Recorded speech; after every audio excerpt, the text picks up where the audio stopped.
Hi, I'm Carl Taylor, and today we're going to be looking at this image that I shot of this striking model with this very vibrant yellow background and this interesting, mysterious and intriguing red glow of light and shadows across her face. So let's talk a little bit about the shoot. So the first thing that you'll notice is the very uniform yellow background that we created for the shot. Now that's not a comped-in background, that is a background that was achieved during the shoot. I like to try and get everything in camera.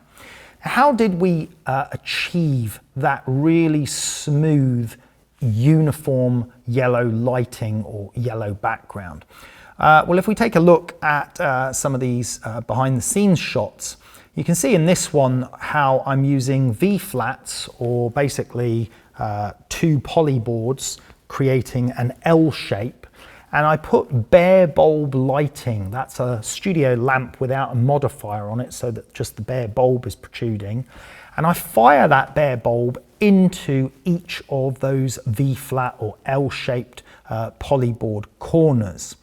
The reason for doing that with a bare bulb is that the lighting from the bare bulb will then go up, forwards and sideways, and it impacts all of the entire interior of that V shape. And that means that you create a very large light source that is blocked from escaping and all bounces backwards.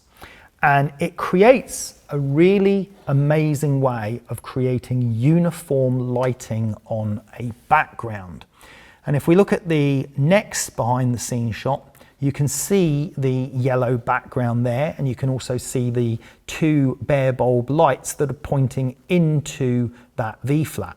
So my background was just a plain flat wall. It's my mobile studio wall, but it could be any plain wall. It can be even a roll of paper. As a matter of fact, this technique is particularly good for photographing coloured rolls of paper, because often they have sort of ripples in them, and this type of lighting smooths that out. But obviously it's much better if you can actually use a smooth background to begin with. So we had a bright yellow background, and by using that V-flat method of lighting with bare bulb, we are creating the softest, most smooth and homogeneous light across that background to get that lovely bright yellow vibrancy that we achieved there. Now you would have noticed in the first behind the scenes shot that there is a gap between the V-flats set up there. And of course, it's obvious we need the gap, because from the camera, from my point of view, I need to be able to see the background, and I also need to be able to stand the subject. So if we move to one of the shots where the subject is stood, you can see there my camera, and you can see my key light, and then you can see how that has framed the subject so that the yellow background is directly behind her. Now in this particular shot, I'm actually using a Godox light on this occasion with a very simple projection attachment that allows you to project a beam of light to a very specific place. So you can see in this behind the scenes shot that very hard defined lighting that projection attachment creates. Look at that really sharp shadow that we're getting under the nose there, and look at that very small patch of light that is forming on the face. Now there is a lot more to this shot that I've yet to explain, but we'll come to that. Let's just deal with a couple of things at a time. So obviously we've got our yellow background there.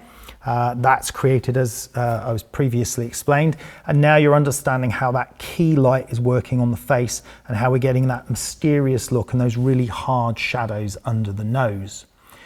If we look at our next setup shot, you'll notice here I'm holding something unusual in front of the key light. So the beam of light that is being projected onto the face was creating a patch of light that I'd set to be about the same size as the face. But what I'm now doing is I'm interrupting that lighting with this transparent red object. Now this happens just to be a wine rack, which was a prop that we had, and it's an acrylic or perspex wine rack that's transparent, and it's quite vivid red. And because it's got these nice circular shapes in it, it made just for some interesting patterns to let the light go through it and allow some of that red but some of the clear light to shine through it.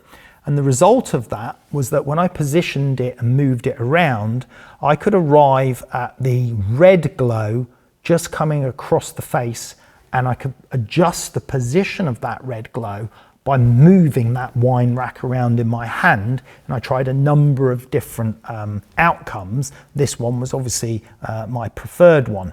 So the red light that you see there is actually part of the light from the projection attachment that you can see on the main area of the face here, where it isn't red light. This would have all been clear light, of course, but I blocked some of the light with the red acrylic from the wine rack. And interestingly, because of the shape of the wine rack and because of the bevels in the acrylic, that also created this extra shadow line here, and a tiny blip of non-filtered light, if you like, also came through the wine rack to give that other bit of clear light that you can see on the forehead here. Now you can still clearly see the catch lights in the eyes from the projection attachment shining onto the face, but that red glow is simply achieved by blocking part of that key light with the object, which in this case was the transparent red acrylic wine rack. Now, if we move on to the next part of the lighting, you'll notice two things. First of all, the lighting down the edge of the hair and the jawline on my right-hand side. The other key part of the lighting you'll notice is the shadow lighting on the jacket. It has a slightly blue tint to it. Let's come back to that in a second. Let's first of all look at this lighting down the side of the hair and the jawline. Now you may think that that required an additional light to achieve, but actually it didn't. What I did was I simply, as you can see in this behind the scenes shot, I simply pulled back one of the background lights out of its V-flat so that some of the light could reach the model. So essentially I'm using one of my background lights here, the one on my right hand side, to illuminate into the V-flats to give me the lighting on the background, but also so some of that light came forwards and glanced the edge of our model's face and jawline. So it was really using the background light as an additional subject light as well, and that resulted in that beautiful edge light running down the side of the model. Now we could have actually done it on both sides if we wanted. I didn't want to do that in this case, but if we had pulled the other light out of the V-flat a little bit, we would have also got an edge lighting or rim lighting down the other side of our subject's face as well. Now, one of the really important things in this shot is the use of shadows, because this shot is predominantly made up of shadow. That's what gives it that sense of mystery. And using those shadows in combination with the red glow across the face gives the whole shot a certain style, certain sense of mystery. But shadows, if they're not lit at all, will be black, and there'll be no detail in there whatsoever, especially if you're shooting in a dark studio or a very large studio, because then no light is bouncing back. And in this instance, I wanted total control over my lighting. So I encapsulated all of my background lighting kind of into a box so that it didn't spread around the studio. And then with just the one small Godox projection light onto the face, that key light was very contained.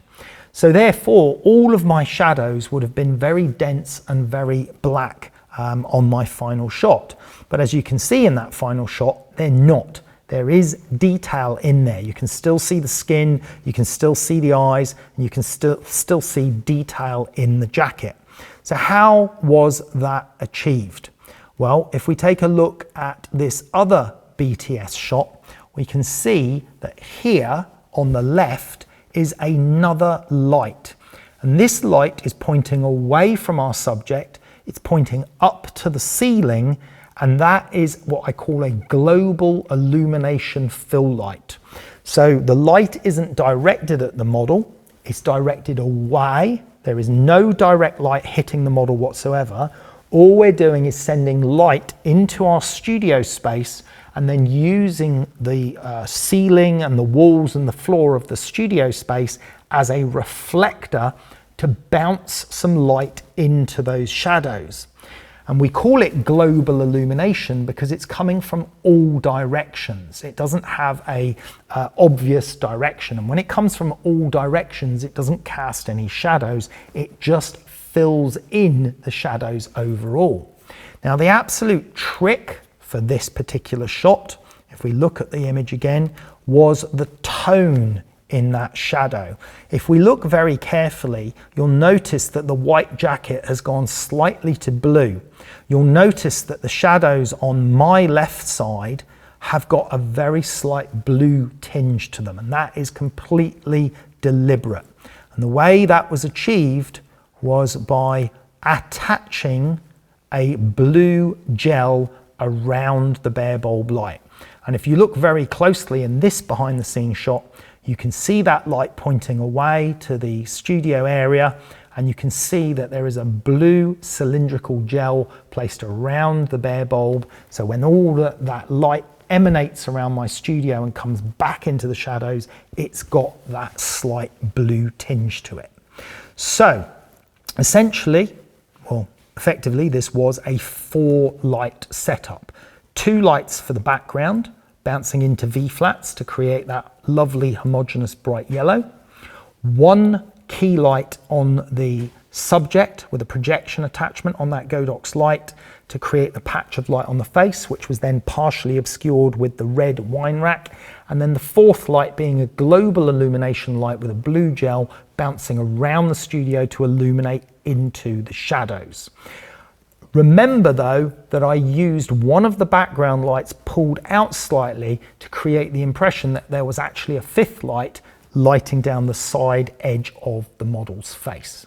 Now, that lighting setup was created for this particular shot, but we've got thousands of other incredible examples of how to use and manipulate lighting very cleverly for dynamic effect. If you'd like to see more of these shots and how they're produced and how they're created, and watch the videos on those shots where I explain clearly, step by step in detail, all of these tips and all of these techniques, head over to visualeducation.com. I'm Carl Taylor. Thanks for watching.